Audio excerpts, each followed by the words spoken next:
Tonight, an organization known around the world for sustainability is right here in Connecticut. The group's goal is to make sure that certain animals and insects are able to thrive so plants continue to produce fruits and vegetables for people to eat.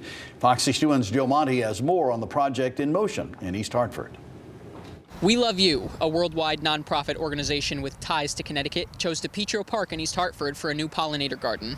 Construction started Sunday morning and will go until sunset.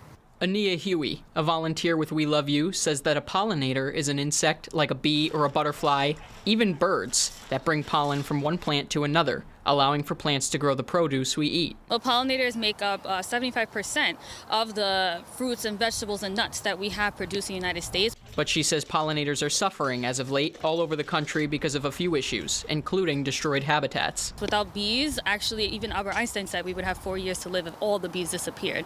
But they need a habitat to continue to grow and produce and pollinate in the way that we need them to. The organization We Love You plans to combat that issue one step at a time, with gardens like this one in East Hartford.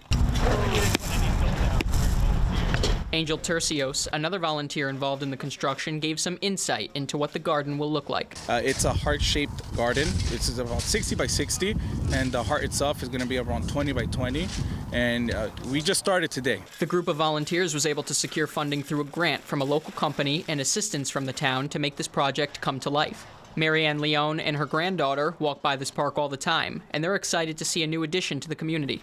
We take frequent walks, and to be able to walk down here, to sit on the benches and just look out, and we just don't have enough of that. Leone, a lifelong resident of East Hartford, says she remembers when Depietro Park was just a family-owned farm and florist. All these years later, she's happy to be able to share the spot with her granddaughter.